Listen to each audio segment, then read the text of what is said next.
ही general issue है, वो दादी फेल हो गई या अबू से फेल हो गए, तो सूरत के अंदर इतना कॉम्प्रोमाइज करना होता है। कितने घंटे लगा के बाकी सब लोगों ने ज्वाइन करना है, 75 की क्लास है, मेल नहीं पहुंची आप लोगों को।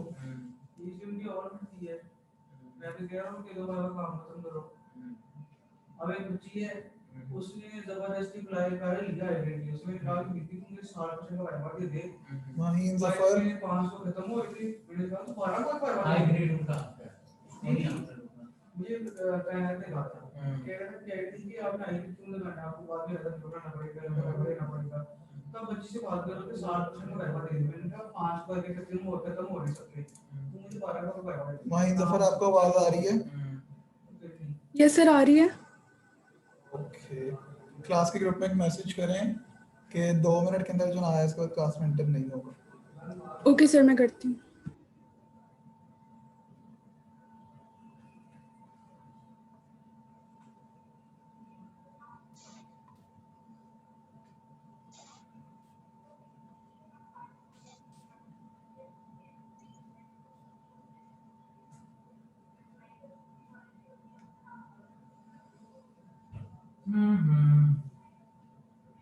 सर मैं तो ऐड ही नहीं हूँ ग्रुप में। बेटे आप इनको मैसेज करके अपने फेलोज को ऐड हो जाए। Okay sir. सर मैंने कर दिया message. Okay good.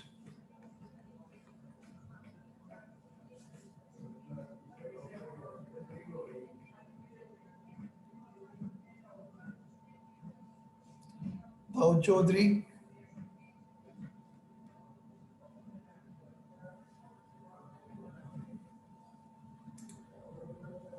Dawood Chaudhary,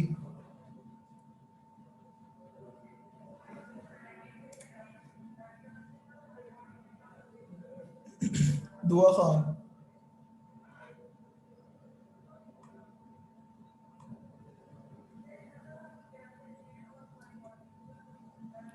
जरकम,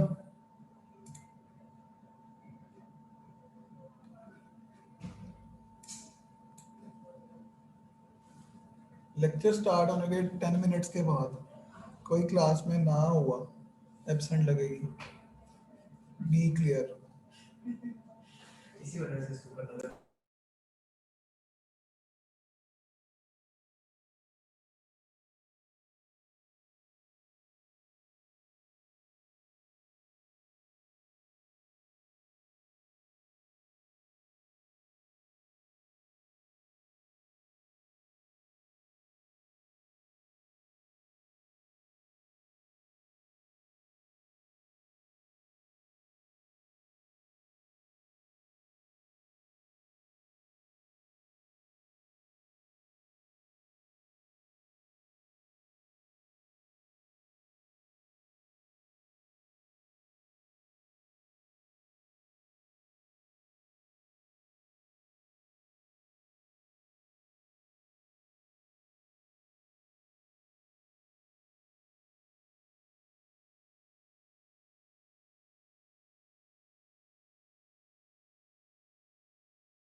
मेरे प्यारे भाइयों और उनकी बहनों,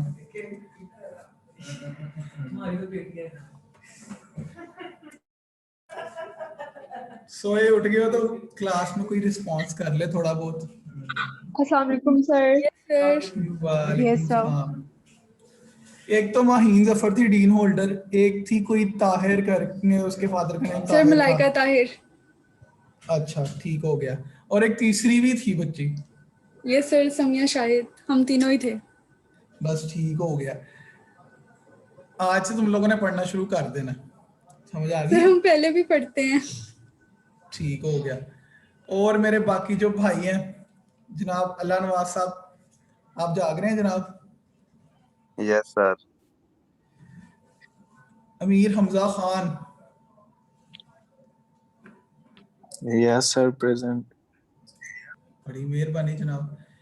सबको मैं बता रहा हूँ, क्लास के दौरान पढ़ाते हुए मैं किसी का भी नेम किसी भी टाइम कॉल करके क्वेश्चन पूछूंगा, आंसर ना किया तो क्लास पार्टिसिपेशन गई, ठीक है?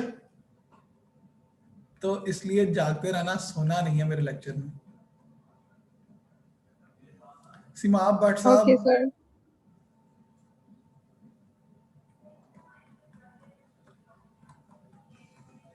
भट्ट साहब कैसे हैं आप? सर मैं ठीक हूँ, आप कैसे हैं?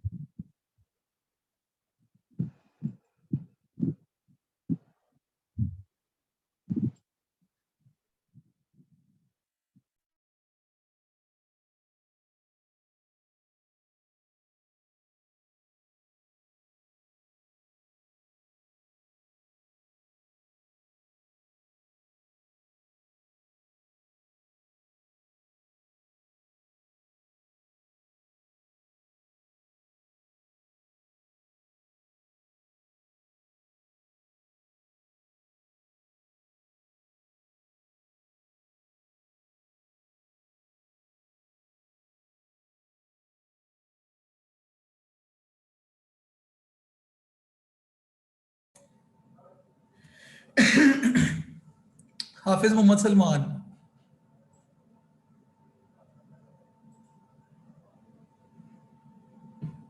हाफिज मोहम्मद सलमान, ठीक है भाई, पता लग गया आपका नेट खराब है।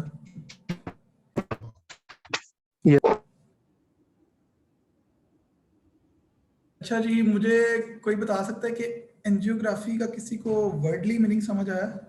जब आप लोगों ने सब्जेक्ट का नेम देखा, सर हार्ट की एंजियोग्राफी, इमेजिंग। वो तो हार्ट की इमेजिंग, एंजियोग्राफी का मतलब मैंने पूछा, हार्ट की इमेजिंग नहीं है। एनजीओ का मतलब किसी को पता हो? एनीवन? सर इसमें हम ब्लड वेसल्स की इमेजिंग करते हैं। वेरी गुड, किसने बताया यार, मुझे नजर नहीं आया। अक्सा अजहर। सर मैंने का नाम भी तो बताया ना, मैंने। अक्सा अजहर, सॉरी। ठीक हो गया। अच्छा, बस इन्होंने सही आंसर दिया है कि एंजियोग्राफी का मतलब होता है इमेजिंग ऑफ वेसल्स। एनजीओ जो है वो एक ग्रीक वर्ड है, ठीक है, जो एनजियोन से आया, उसका मतलब होता है वेसल्स। और ग्राफी का आपको मतलब पता है कि किसी भी चीज़ का ग्राफ क्रिएट करना, किसी चीज़ को रिकॉर्ड करना, उसकी इमेज क्लिक करना, ठीक है, इसको हम बोलते हैं एंजियोग्राफी। अगर हम कार्डियक एंजियोग्राफी कर रहे हैं, मींस दिल की जो भी वेसल्स हैं उनकी इमेजिंग कर रहे हैं, चाहे वो एओर्टा है या फिर कोरोनरी आर्टरीज हैं, या जो भी वेसल्स हैं जो आपके हार्ट से बाहर जा रही पूरी बॉडी में ब्लड सप्लाई करने के लिए, ठीक हो गया। अगर हम ब्रेन की वेसल्स की इमेजिंग कर रहे हैं तो होगी ब्रेन एंजियोग्राफी।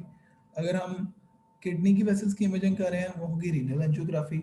लेकिन अब चूंकि सिस्टम बहुत एडवांस हो चुका हुआ है, तो सिर्फ एंजियोग्राफी जो आजकल यूज़ हो रही है वो कार्डियक इमेजिंग के लिए यूज़ हो रही है, कि कार्डियक वेसल्स की इमेजिंग के लिए यूज़ हो रही है। आपकी ब्रेन एंजियो कंट्रास्ट दे के एमआरआई में की जाती है, आपकी रीनल एंजियो कंट्रास्ट दे के सीटी में की जाती है, एमआरआई में भी की जाती है, ठीक है। तो जो दूसरी एनजीओज हैं like renal NGO, brain NGO, peripheral NGO, lower limb NGO, ये सारी की सारी जो प्रोसीजर्स हैं ये सीटी और एमआरआई पे परफॉर्म किए जाते हैं now days, because of the advancement of imaging modalities. पीछे क्या रहता है, सिर्फ और सिर्फ एक हार्ट की इमेजिंग रह जाती है जो कि आप करते हो प्रॉपर एंजियोग्राफी इक्विपमेंट के थ्रू। समझ आ गई सबको? Yes sir. Yes sir. आप लोगों को इसलिए बताया है कि पूरे सब्जेक्ट में हमने सिर्फ यही पढ़ना है कि हार्ट की वेसल की इमेजिंग किस तरह की जाती है, ठीक है, कौन सी वेसल किस एंगल पे नज़र आती है, ठीक है, और क्या नाम है, किस प्रोसीजर के थ्रू हम कौन सी जगह पे क्या करेक्शन कर सकते हैं या क्या हमें उसका डायग्नोसिस मिल सकता है। Okay okay Yes, sir. Anya Aziz, yes sir present. माशाल्लाह अच्छी बात है। अमन लियाकत,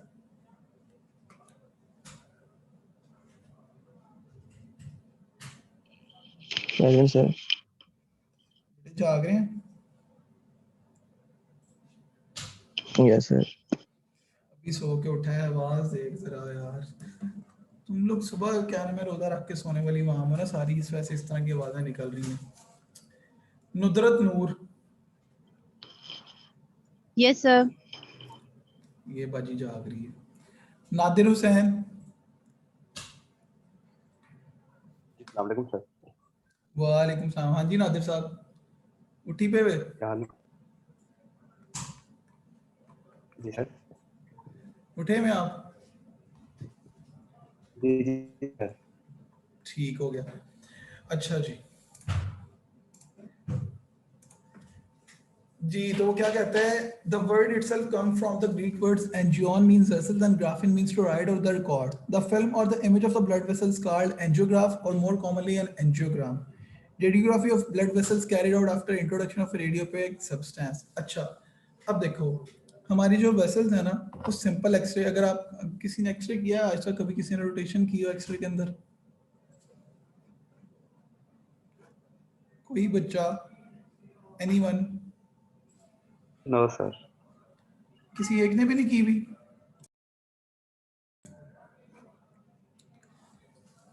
आप लोगों ने रेडिएशन साइंसेस किससे पढ़ा? सर गुलाम मुर्तजा। ओके, एक्सरे पढ़ा होगा उसके अंदर? Yes sir. उसके अंदर सिर्फ एक्सरे की प्रोडक्शन पढ़ी, उसको आपने क्लिनिकली नहीं पढ़ा कि एक्सरे किस तरह परफॉर्म किया जाता है, क्या केवीपी क्या एमएस यूज किए जाते हैं, कुछ भी नहीं पढ़ा?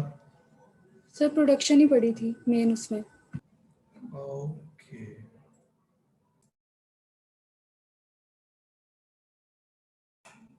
अच्छा, मैं ना आप लोगों को फिर कल कुछ एक्सरेज दिखाऊंगा, ठीक है?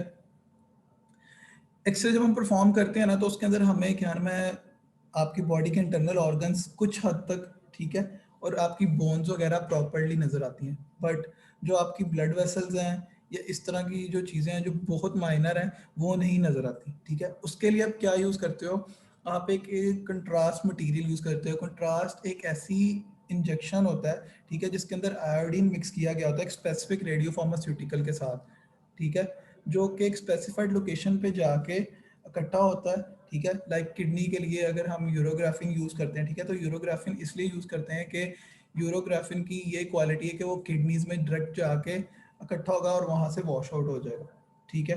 अगर हम कोई और कंट्रास्ट मटेरियल यूज़ करते हैं तो वो उस ऑर्गन के अकॉर्डिंगली होता है, ठीक है। मोस्ट कॉमनली लो स्मॉलर कंट्रास्ट मीडिया यूज़ होता है, ठीक है। अब हम कंट्रास्ट का इंजेक्शन देते हैं, उसके बाद कंट्रास्ट इंजेक्शन देने के बाद हम एक्सरे इमेजिंग करते हैं, ठीक है, तब जाके हमें वेसल्स नजर आते हैं। अगर हम विदाउट कंट्रास्ट के इंजेक्शन एक्सरे करेंगे तो आपको कोई भी वेसल नहीं नजर आएगी। Is it clear to everyone? Sir जब एंजियोग्राफी करते हैं तो इसमें भी पहले कंट्रास्ट इंजेक्शन देते हैं? बेटे सबसे पहले तो आपने एक सिंपल इमेज लेना, सिंपल इमेज मींस के एक्सरे का सिंपल इमेज, ठीक है। उसके बाद आपने कंट्रास्ट इंजेक्शन देके फिर दोबारा इमेज लेना, ठीक है। उसके अंदर आपको वैसा नजर आएगी, ठीक है, कुछ इस तरह से, ठीक है, नजर आ रही है। ये ब्लैक जी ब्लैक सर। वेसल्स इसलिए नजर आ रही हैं क्योंकि इनके अंदर कंट्रास्ट किया हुआ है, ठीक है। अगर हमने कंट्रास्ट का इंजेक्शन ना दिया होता तो ये वेसल्स आपको ना नजर आती, बस ये ग्रे कलर का हार्ट नजर आता। सर ये एक्सरे का है, एक्सरे का जी इमेज है। जी बिल्कुल, एक्सरे का इमेज है। और सर एंजियो में हमें कलर्ड नजर आता है या उसमें भी ब्लैक एंड व्हाइट होता है? ब्लैक एंड वाइट ही होता है। आप इसके कलर्स को इन्वर्ट भी कर सकते हैं कि आपको ये ग्रे हार्ट के ऊपर ब्लैक वेसल्स नजर आए या फिर ग्रे हार्ट के ऊपर व्हाइट वेसल्स नजर आए, और इससे ज्यादा कलर आप नहीं ऐड कर सकते, ठीक है। अच्छा जी, अब एंजियोग्राफी का रूम क्या होता है, ठीक है। एंजियोग्राफी को हम कहते हैं कैथेटराइजेशन लैब या कैथ लैब, ठीक है, जहाँ पे एंजियोग्राफी परफॉर्म की जाती है। उसके अंदर आपको मेनली 3 से 4 रूम चाहिए होते हैं, ठीक है। एक आपका प्रोसीजर रूम, एक आपका कंट्रोल रूम जहाँ से बैठ के आपने सारी मॉनिटरिंग करनी है, ठीक है, मशीन को मैनिपुलेट करना है, अपने प्रेशर वेवफॉर्म्स चेक करने हैं, ठीक है। तीसरा होता है आपका रिकॉर्ड रूम या रिपोर्टिंग रूम। चौथा होता है आपके पास स्क्रब रूम, ठीक है, क्योंकि एंजियोग्राफी में आपने क्या नाम है पेशेंट कंटेक्ट में आना होता है, आपने क्या नाम है आईवी लाइंस की लेनी होती है, ठीक है। तो सबसे पहले क्या नाम है आप खुद को स्टरलाइज करके स्क्रब रूम में कपड़े चेंज करके अपनी ओटी किट पहन के उसके बाद लेड डिफरेंस पहन के फिर आप लोग एंजियोग्राफिक रूम में एंटर होते हो। Is it clear to everyone? Yes, sir. Yes sir. ठीक है। अच्छा, अब उसने प्रोसीजर रूम का बताया होगा। The procedure room should have a floor area of 500 feet with a ceiling height of 10 feet, ठीक है। 500 फुट का कमरा होना चाहिए कम से कम, ठीक है, काफ़ी बड़ा होता है ये एरिया, ठीक हो गया। और उसकी हाइट कितनी होनी चाहिए? एटलीस्ट 10 फीट हाइट होनी चाहिए। The wall should be shielded with 1 millimeter of lead up to the height of 7 feet to provide radiation protection for personnel, ठीक है। ये चीज़ तो आप लोगों ने रेडिएशन साइंसेस में पढ़ी होगी कि हम एक्सरे रूम को लेड के साथ शील्ड करते हैं ताकि जो रेडिएशन है वो बाहर आपकी पब्लिक को एक्सपोज ना करे। ये पता है आप सबको क्या नहीं? Yes, yes sir. सर पता. पता है। Yes, बस sir. ठीक।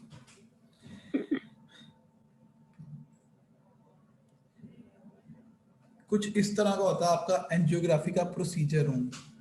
इसको आप बोलते हो सियाम, ठीक है।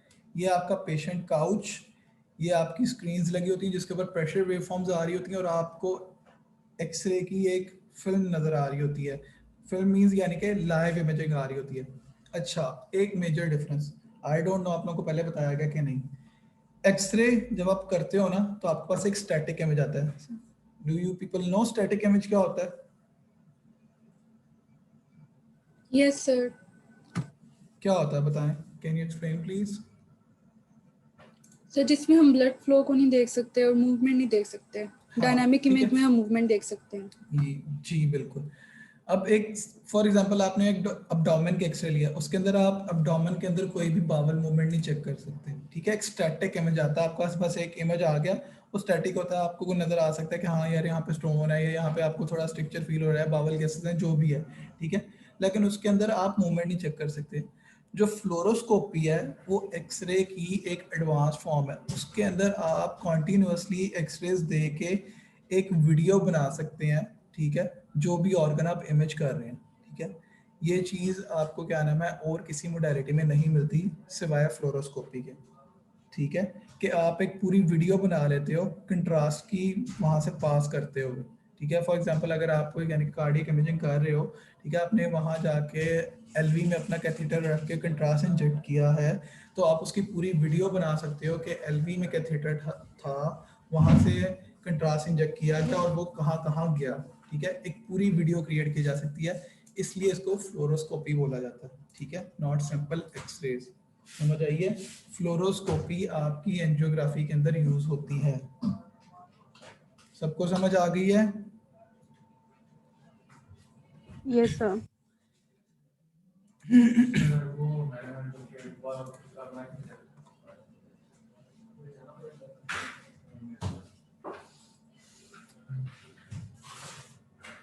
किरण, जी सर। एक्सरे और फ्लोरो में क्या डिफरेंस है? सर फ्लोरोस्कोपी में हम वीडियो बना सकते हैं जबकि एक्सरे में सिर्फ एक स्टैटिक इमेज आती है, डायनामिक नहीं आती, मूवेबल नहीं होती। फ्लोरोस्कोपी के अंदर हम कौन सी रेडिएशन यूज करते हैं? अल्ट्रासाउंड वेव्स यूज करते हैं या एक्सरेज यूज करते हैं? एक्सरे यूज करते हैं सर। गुड। बाकी सबको पता चल गया कि हम फ्लोरोस्कोपी के अंदर कौन सी रेडिएशन यूज करते हैं? Yes sir.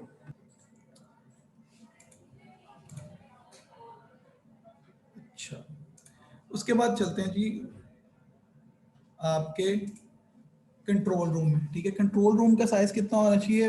100 to 150 square feet. Easiest ascent communication to the procedure room, ठीक है। कंट्रोल रूम और प्रोसीजर रूम एक दूसरे के सामने होते हैं, बीच में एक लेडेड ग्लास लगाया गया होता है ताकि आपको सब कुछ नजर आए कि प्रोसीजर रूम के अंदर क्या परफॉर्म किया जाता है। उसके बाद कंट्रोल रूम के अंदर आपके पास क्या क्या कंट्रोल्स मौजूद होते हैं, कंप्यूटर्स होते हैं, मॉनिटर्स होते हैं और अनस्टीरियल पर्सनल होते हैं। यानी कि अगर आपने कंट्रोल रूम में रहना है, प्रोसीजर रूम में नहीं रहना, तो आपको स्क्रब रूम में जाके स्टेरिलाइज होने की जरूरत नहीं है। ठीक है, ये आपका कंट्रोल रूम का इमेज है। ये देखो, ये वाला वो रूम जो है आपको यहाँ दिखाया गया है। ठीक है, और ये कंट्रोल रूम से बैठ के वो प्रेशर वेवफॉर्म्स चेक कर रहा है। ठीक है, यहाँ पे उसको एक इमेज मिल रहा है कि आपका जो अंदर डॉक्टर है वो एंजियोग्राफी का कौन सा प्रोसीजर परफॉर्म कर रहा है, इस टाइम आपका कैथेटर किस जगह पे है। ठीक है, यहाँ से बैठ के सारे कंट्रोल्स चेक किए जा रहे हैं। ठीक है Maheen, is it clear? Yes sir. Momina,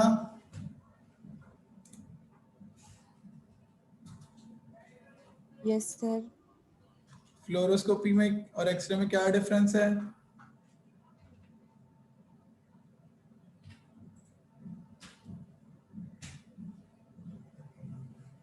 नहीं पता, सो रही थी।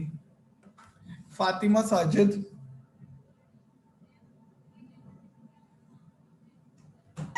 Yes sir.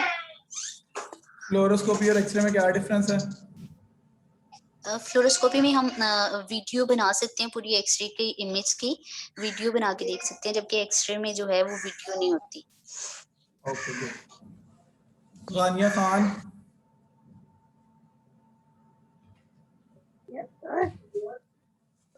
बताएं फ्लोरोस्कोपी और एक्सरे में क्या डिफरेंस है?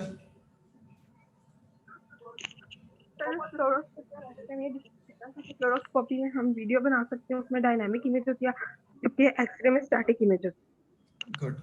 अच्छा, अब एक और बात देखें, एक्सरे हमने कर लिया, पेशेंट को रेडिएशन चलेगी, बात खत्म। बट फ्लोरोस्कोपी के अंदर आप कंटिन्यूअस एक्सरे रेडिएशन दे रहे हो टू मेक ए वीडियो। ठीक है, तो इसलिए फ्लोरोस्कोपी ज़्यादा डेंजरस है एज कम्पेयर टू एक्सरेज। ठीक है, क्योंकि कॉन्टिन्यूस पेशेंट को रेडिएशन जा रही है। ठीक है, इसलिए फ्लोरोस्कोपी के अंदर ये गाइडलाइंस बहुत स्ट्रिक्टली फॉलो की जाती है कि जब आपको ज़रूरत नहीं है तो आप एक्सरेज ऑन मत करें। ठीक है, आपके पाँव के नीचे, जैसे ये यहाँ पे आपका रेडियोलॉजिस्ट खड़ा हुआ है, साथ ही टेक्नोलॉजिस्ट भी खड़ा होता है, उसके पाँव के नीचे स्विच होता है एक्सरेज का। ठीक है, उसको स्विच को प्रेस करते, जैसे आपकी गाड़ी में पेडल्स लगे होते हैं ना, सेम इसी तरह एक्सरे फ्लोरोस्कोपिक इक्विपमेंट्स के साथ भी फुट स्विचेस होते हैं। ठीक है, उसके ऊपर आप पाँव रखते हैं, जैसे एक्सीलरेटर पे पाँव रखते हैं, उसी तरह फुट स्विच पे पाँव रखते हैं तो एक्सरेज आना स्टार्ट हो जाती हैं।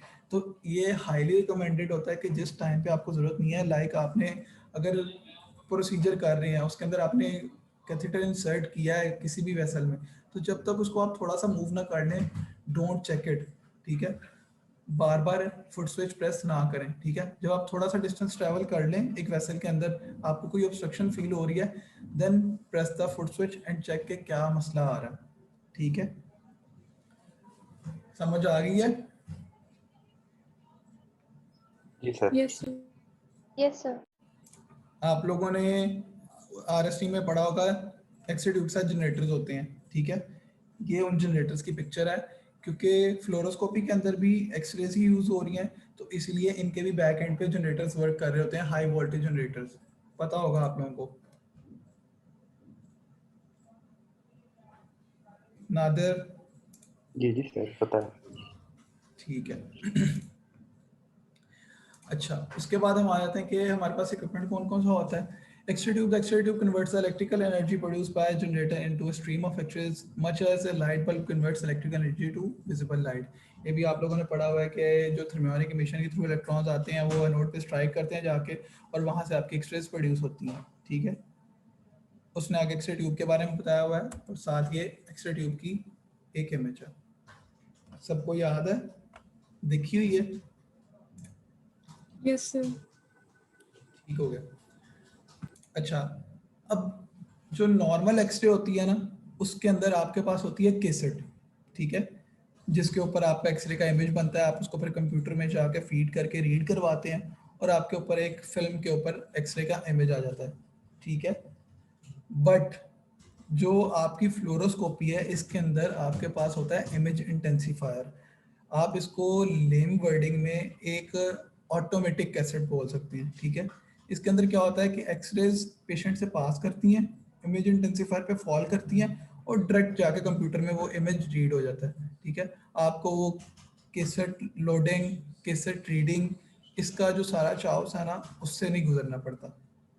ठीक है, समझ आ गई है? सर ये दोबारा बता दें।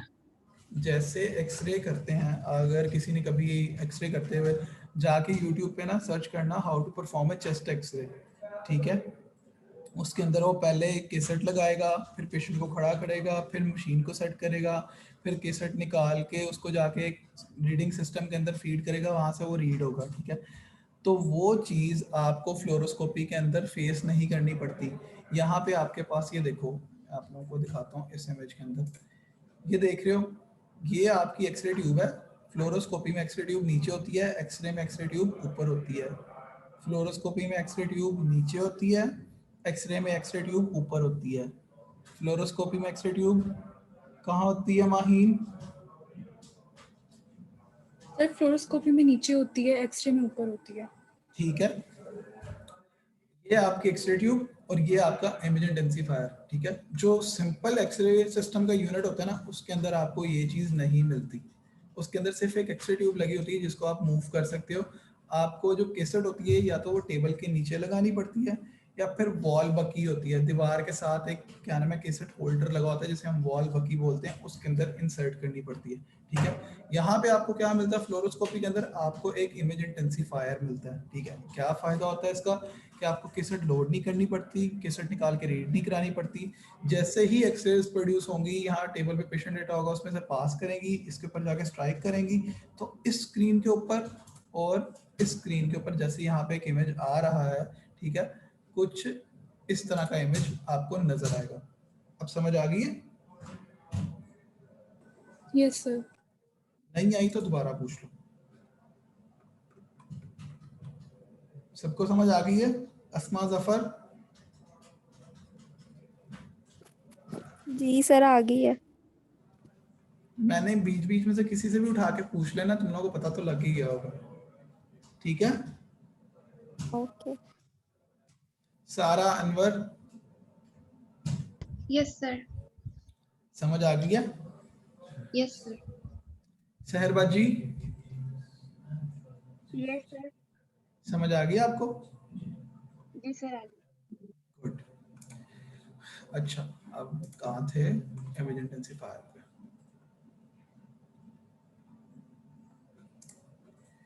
ठीक हो गया। उसके बाद वो क्या बता रहा है आपको? उसके बाद वो बता रहा है कि एंजियोग्राफी के अंदर हमें फिल्मलेस सिस्टम मिलता है। ठीक है, the filmless system works without the films. This system uses digital image processing to improve noise, contrast and digital image recording. ठीक है, वही वाली बात मैंने आपको क्या बताई कि आपको कैसेट नहीं लगानी पड़ती।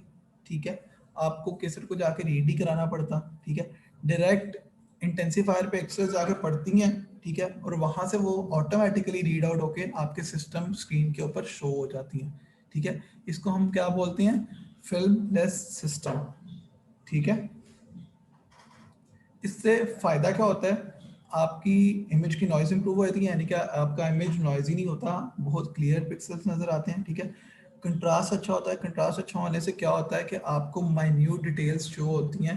ठीक है, कि कहाँ पे एनॉमली है और कहाँ पे नहीं है। ठीक है माहीन? Yes sir.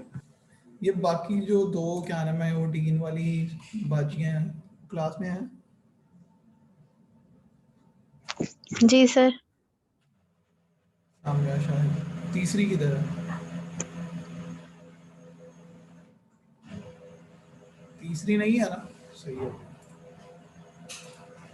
अच्छा, फिर मैंने आपको बताया था contrast. Contrast medium is used to enhance the visibility of internal structure in x-rays based imaging techniques such as computed tomography, radiography and fluoroscopy. ठीक है, कंट्रास्ट एक ऐसा मटेरियल होता है जो आपकी बॉडी के अंदर एंटर करते हैं तो वो एक्सरे पे आपको ब्राइटनेस शो करता है। ठीक है, या अगर आप कलर्स इन्वर्ट कर दो तो वो ब्लैक भी शो होता है, बट आपको डिफरेंशिएट करके बताता है कि ये वाली जगह पे कुछ मसला है। ठीक है, वो आपके ब्लड वेसल्स भी शो करवाता है, वो आपके इंटरनल ऑर्गन्स के अंदर कहीं पे एनोमली है तो वो भी आपको शो करवाता है। ओके, ठीक है। दो किस्म के कंट्रास्ट होते हैं, हाइयोस्मोलर और लोस्मोलर। हाइयोस्मोलर मींस कि उनके अंदर सोल्यूट की कंसंट्रेशन हाई होती है, और लो स्मोलर मींस कि उनके अंदर सोल्यूट की कंसंट्रेशन कम होती है। ठीक है, जो low osmolar contrast media LOCM means low osmolar contrast media. ठीक है, लो स्मोलर कंट्रास्ट मीडिया जो है वो मोस्ट कॉमनली आजकल हर जगह पे यूज किया जाता है क्योंकि उसके साइड इफेक्ट्स कम हैं। सबको समझ आ गई है? जी सर। ठीक हो गया। मैं सबको बता रहा हूँ, लेक्चर स्टार्ट होने के 5 से 7 मिनट के अंदर जो क्लास में ना आया उसको दोबारा एंटर नहीं करूँगा, क्योंकि लेक्चर्स छोटे हैं तो we have to cover our lecture. ठीक है, आज तो इंट्रोडक्टरी लेक्चर था, छोटा सा था, तुम लोग को सिर्फ बताना था कि एंजियोग्राफी होती क्या है, क्या क्या उसके अंदर हमारे पास चीज़ें होती हैं। ठीक है, लेकिन आगे लेक्चर्स लेंथी होंगे तो बी ऑन टाइम। सब समझ आ गई है? Sir yes sir. सर अभी जी जी बेटा पूछो। सर LOCM फिर से बता दें। क्या चीज़? लो ऑस्मोलरिटी कंट्रास्ट मीडिया। लो स्मॉलर कंट्रास्ट मीडिया वो कंट्रास्ट मीडिया होता है, यानी कि आपके पास वो क्या नाम है इंजेक्शन होता है जिसके अंदर आपकी सोल्यूट की कंसंट्रेशन कम होती है। वो हम इसलिए यूज़ करते हैं क्योंकि उसके साइड इफ़ेक्ट्स कम हैं। कंट्रास्ट के ऊपर एक पूरा लेक्चर है, वो आप लोगों को यानी कि जब मिड में जाके वो लेक्चर मैं बताऊंगा। ठीक है, ओके सर। क्लास की टाइमिंग 10 से 11 है या 11 से 12? सर रमजान में डिफरेंट टाइमिंग है, वैसे 11 से सुबह 12। नहीं मतलब आज 11 बजे टाइम नहीं था क्लास का? नो सर, 10 बजे था। पक्की बात है? Yes sir. ये कब हुआ? ये मुझे क्यों नहीं पता? सर हम 10 बजे से वेट कर रहे थे लिंक का। तुम मुझे मेल कर देते। चलो नेक्स्ट टाइम। अच्छा 10 o'clock ओके डन।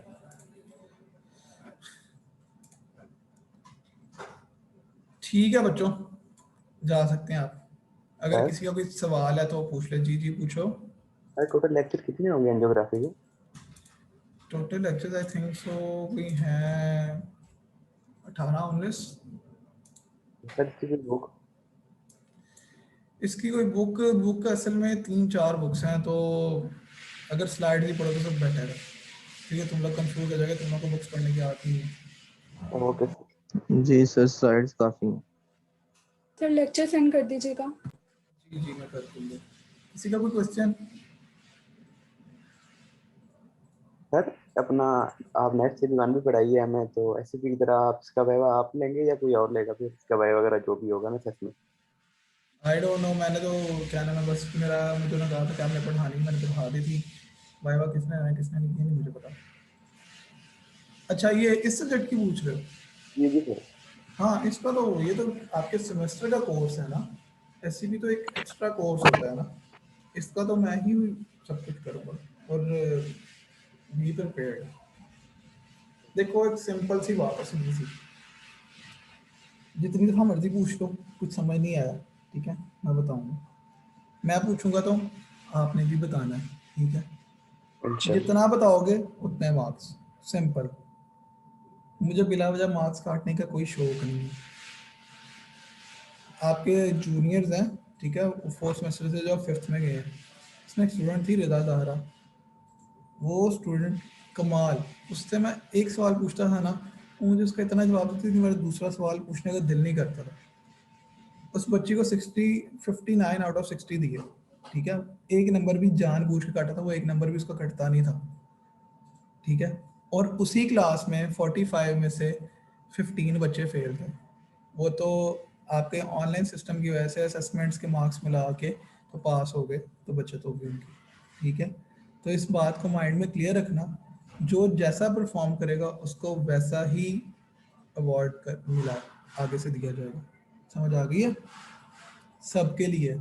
इसका कोई ये मतलब नहीं है कि अगर माहीन डीन होल्डर है या सामना डीन होल्डर है तो उनको जी क्या नाम है अच्छे नंबर मिलेंगे, नहीं। कोई भी स्टूडेंट है अगर वो उनसे ज़्यादा अच्छा परफॉर्म करेगा तो उसको ऑब्वियस सी बात है उनसे ज़्यादा अच्छे नंबर मिलेंगे। समझ आ गई सबको ये बात? जी सर। Yes sir. ठीक हो गया? ओके जी, जा सकते हैं आप लोग। सर लेक्चर सेंड कर दीजिए। जी जी आ जाएगा। ओके सर, थैंक ओके, अल्लाह हाफिज़। यू। अल्लाह हाफिज़ सर।